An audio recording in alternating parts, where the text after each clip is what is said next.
শেরপুরে সংঘর্ষের ঘটনার পর ইউএনও ও ওসিকে প্রত্যাহার করা হয়েছে।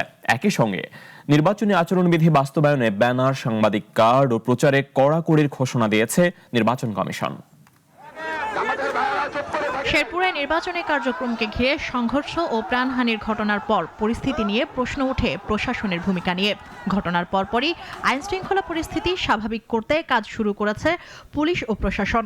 এই ঘটনার প্রেক্ষিতে আজ একাধিক সিদ্ধান্তের কথা জানায় নির্বাচন কমিশন। আমি আপনাদেরকে কয়েকটা জিনিস নির্বাচন কমিশন সচিব জানান, শেরপুরের সংঘর্ষের ঘটনায় দায়িত্ব পালনে গাফিলতির অভিযোগে উপজেলা নির্বাহী কর্মকর্তা ও থানার ভারপ্রাপ্ত কর্মকর্তাকে প্রত্যাহারের সিদ্ধান্ত নেওয়া হয়েছে। সেখানে একটা দুর্ভাগ্যজনক ঘটনা ঘটেছে এবং তার ধারাবাহিকতায় প্রশাসনিক সিদ্ধান্ত হিসেবে এই মুহূর্তে ইউএনও এবং ওসিকে প্রত্যাহার করার সিদ্ধান্ত নেওয়া হয়েছে।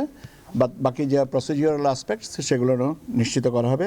নির্বাচনী আচরণবিধি প্রসঙ্গে ইসি সচিব বলেন, সাংবাদিকদের জন্য অনলাইনের পাশাপাশি অফলাইনেও সাংবাদিক কার্ড প্রদান করা হবে।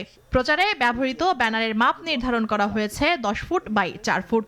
নির্ধারিত মাপের বাইরে কিংবা রঙিন ব্যানার ব্যবহার করলে আইনানুগ ব্যবস্থাও নেওয়া হবে। আমরা একটা ব্যানারের মাপ বলে দিয়েছিলাম যে 10 ফিট বাই 4 ফিট। এই হচ্ছে আচরণ বিধিমালায় এটা ব্যানারটা বলা আছে। ডিজিটাল ডিসপ্লে বোর্ডে এটা রঙিনটা আসার কথা।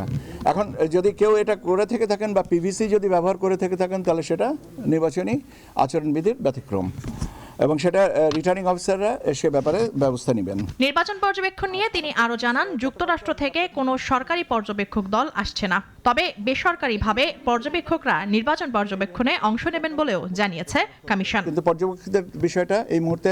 মুনিয়া চৌধুরী, নাগরিক, ঢাকা।